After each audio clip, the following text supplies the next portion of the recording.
Hello, dear students. Welcome back. I am Sharda Lande, your English teacher. Lesson number 13, Sultan Ghiyasuddin in the Qazi's court.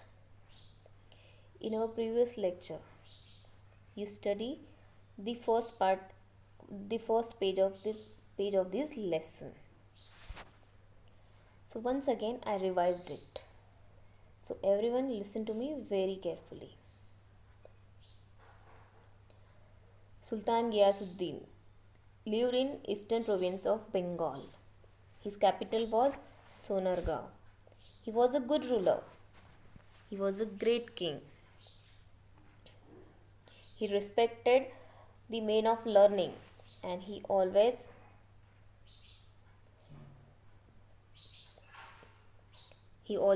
he also respected of for the law. But one day, when he was practicing with his bow and arrows, he accidentally wounded the only son of a poor widow. The wounded boy did not survive. Weeping and wailing, the poor widow went to the Qazi and told him what had happened. हमारे पिछले session में मैंने आपको बताया students कि Sultan Ghiyasuddin eastern province of Bengal वहाँ पे रहते थे. उनका जो कैपिटल है बंगाल का वो सोनरगांव है. और जो सुल्तान गियासुद्दीन थे वो बहुत ही अच्छे शासक थे. वो बहुत ही अच्छे तरह से उनका जो राज्य था वहाँ पे वो उनकी प्रजा के लिए वो बहुत ही अच्छे से उनका काम किया करते थे. जो लोग पढ़ाई लिखाई करना चाहते थे और एजुकेटेड जो लोग थे वो उनकी बहुत ही ज़्यादा रिस्पेक्ट करते थे. साथ ही साथ उन्होंने कुछ रूल्स, कुछ लॉज बनाए हुए थे और वो उनको फॉलो भी किया करते थे. बट उनके हाथों से एक गलती हो गई. जब वो उनकी धनुष से और तीर से प्रैक्टिस कर रहे थे तो उनके हाथों से एक्सीडेंटली गलती से एक लड़के को वो तीर लग गया और उसकी वजह से वो मर गया. वो ज़्यादा देर तक ज़िंदा नहीं रह पाया. और उस लड़के की जो मॉम थी वो बहुत ही पुअर विडो, मतलब वो एक गरीब विधवा थी. और उनको शौक लग गया. अब उनके बेटे को अगर ऐसा कुछ हुआ तो वो सीधा वहाँ पे जो काजी हुआ करते थे उस टाइम में उनके यहाँ कोर्ट में गई और उन्होंने वहाँ पे जो कुछ भी हुआ वो उनको बता दिया. जैसे कि आप अभी जानते हो स्टूडेंट्स, अगर कुछ हो जाता है, कोई क्रिमिनल हो तो उसको पुलिस अरेस्ट करके लेके जाती है और उनको सीधा कोर्ट में जज के सामने खड़ा किया जाता है. फिर जज उनको उनकी सज़ा सुनाते हैं. The Qazi was an honest and upright man. He sent an officer to summon the Sultan to his court. When the officer reached the palace, the guards stopped him and inquired about his business. When they learned that he had come to serve summon on the Sultan, they were shocked. They refused to let him go inside the palace. जब काजी को ये बात पता चली students तो उन्होंने उनका जो एक ऑफिसर है उसको एक समन लेके सुल्तान के पास भेजा. जब वो वहाँ पर पहुँचे तो उनके पैलेस के बाहर जो गार्ड्स खड़े थे उन्होंने उस ऑफिसर से इंक्वायरी की, पूछा कि उन्हें सुल्तान से क्यों मिलना है. तो उन्होंने बताया कि सुल्तान को मुझे ये समन देना है. वो गार्ड्स थोड़े से शॉक्ड रह गए और उन्होंने वो ऑफिसर को अंदर जाने से मना किया, उन्हें अंदर जाने नहीं दिया उन्होंने. The officer was now in a fix. The guards did not allow him to enter the palace, but he knew that he could not return without serving the saman. The Qazi would not take him back. He had to find a way of reaching the Sultan somehow. What could he do? He thought and thought. उसके बाद जो officer थे वो थोड़े सोच में पड़ गए कि अब क्या करें. गार्ड्स तो अंदर जाने नहीं दे रहे और अगर अंदर जाके ये सामान सुल्तान को नहीं दिया तो काजी हमें छोड़ेंगे नहीं, वो हमें वापस से यहाँ भेजेंगे. अब उन्हें ऐसा कोई रास्ता निकालना पड़ेगा जिससे सुल्तान तक हम पहुँचे और उन्हें ये सम्मान दे सके. इसलिए वो सोच में पड़ गए. At last he began to sound the azan and call for the prayer loudly just outside of the palace. It was not A time for the prayer. When the Sultan heard the loud untimely call, he was greatly surprised. He ordered that the man giving the call should be brought before him immediately. फिर सबसे last में जो officers थे उन्होंने सोचा कि अब उन्होंने जो सोचा और उस पर उन्होंने अमल करना चालू कर दिया। वो वहाँ पे नीचे बैठ गए और अजान देने लगे और ज़ोर ज़ोर से वो प्रेयर करने लगे। वो प्रेयर की आवाज़ सुल्तान के कानों पर पड़ी महल में। फिर वो शॉक्ड रह गए, सरप्राइज़ हो गए कि अभी प्रेयर का टाइम नहीं है और ये कौन है जो ऐसे बिना टाइम के, मतलब जो फिक्स टाइम होता है प्रेयर का, बीच में ही ऐसे बिना टाइम के कौन ऐसे प्रेयर कर रहा है। और उन्होंने उनके गार्ड्स को ऑर्डर दिया और उन्हें उनके सामने इमीडिएटली खड़ा करने को बोला। So students, in our previous lecture you study all these things. Now today we are going to continue our lesson. His soldiers rush out of the palace gates, caught the officer and took him to the sultan within a moments.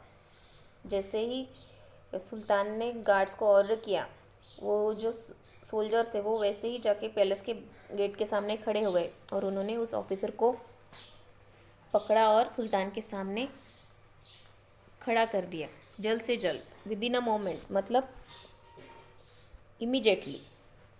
When the officer knelt before the sultan, he was trembling with fear, but he mustered all his courage and explained why he had given the call for azan. अब पुराने time में क्या होता था students, अभी आपको मालूम है, जब भी हम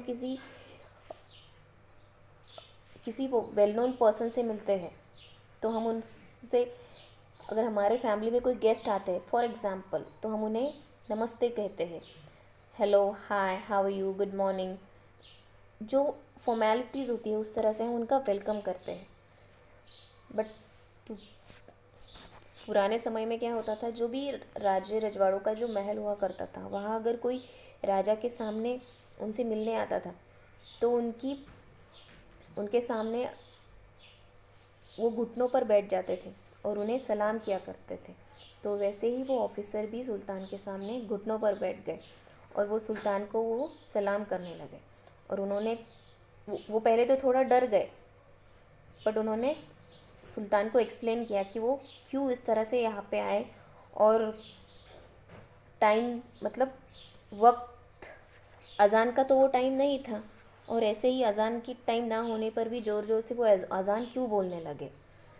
then with shaking hands he gave the summons to the sultan, और फिर उन्होंने सुल्तान से हैंडशेक करके उन्होंने सुल्तान को वो सम्मान दिया। सुल्तान गियासुद्दीन टुक विदाउट मेकिंग एनी कमेंट, और जैसे ही सुल्तान ने वो सारी बातें सुनी, उन्होंने वो समन जल्द से जल्द वो ऑफिसर के हाथों से ले लिया और उन्होंने उस पर किसी तरह से कोई भी रिएक्ट नहीं किया। He read the summons and told the officer go back to the Qazi. फिर उन्होंने वो जो समन था वो पढ़ा और पढ़ने के बाद उन्होंने ऑफिसर को बताया कि अब आप काजी के पास चले जाइए। He announce that he would appear in the Qazi's court the next day, और उन्होंने ऑफिसर को बताया कि आप अभी यहाँ से जाओ और जाकर काजी को बता दो कि हम अगले दिन आपके कोर्ट में हाजिर रहेंगे। The next morning the sultan got ready to appear before the qazi. He hide a sharp sword in his robe and set out. अगले दिन सुल्तान जल्दी से जल्दी खुद को तैयार करने लगे काजी के सामने खड़े होने के लिए। He hide a sharp sword in his robe and set out. उन्होंने उनके कोट के अंदर स्वॉर्ड, मतलब उन्होंने जो उनका जो पोशाक था, जो उनका जो पहरावा था, वो पहनने के बाद एक बहुत ही नुकीली तेज़ धार वाली जो तलवार थी वो उनके रोब के अंदर उन्होंने छुपा ली और उसको बहुत ही अच्छे से उसमें सेट करके रखा। The court room was packed with the people. अब वो जो कोर्ट था वो लोगों से भरा हुआ था, मतलब उस वहाँ पे बहुत ही सारे लोग इकट्ठा हुए थे। Everyone was eager to see what would happen. वहाँ पर खड़े जो लोग थे वो सब बहुत ही ज़्यादा बेचैन थे, मतलब अभी इसमें यहाँ पर क्या होने वाला है वो सब जानने के लिए बहुत ही ज़्यादा उत्सुक थे।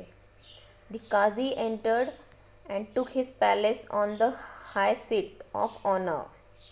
और जैसे ही वो काजी वो वहाँ पर खड़े हो गए। द काजी एंटर्ड मतलब जैसे ही काजी की वहाँ पे एंट्री हुई, एंड टुक हिज प्लेस, और वो अपनी जगह पर जाकर बैठ गए। On the high seat of honour मतलब काजी की जो उनकी जो चेयर है, उनकी जो जगह है, जैसे आपको मालूम, अगर आप रियल सच में अगर कोर्ट में कभी गए हो, और अगर कोर्ट में नहीं गए हो, अपने टीवी में अगर देखा हो, तो आपको मालूम हो सकता है कि जब भी कोर्ट में कोई सुनवाई होती है तो कैसे जज वहाँ पर आते हैं और वो उनकी जगह पर बैठते हैं। तो उसी तरह से काजी वहाँ पे आए और वो अपनी जगह पर बैठ गए। In a little while Sultan Ghiyasuddin entered the court room. और उसी थोड़े से वक्त में सुल्तान गियासुद्दीन भी कोर्ट रूम में आ गए। Everyone stood up to show respect to the Sultan. सब लोग सुल्तान की रिस्पेक्ट की वजह से खड़े हो गए। But the qazi did not get up. पर जो काजी थे वो बिल्कुल भी खड़े नहीं हुए। The sultan stood in the docks and the trial began. और जो सुल्तान थे वो वहाँ पे जो कटघरा था वो वहाँ पे खड़े हो गए काजी के सामने। So students, today is enough. We will going to continue our continuous chapters in our next lecture. Thank you.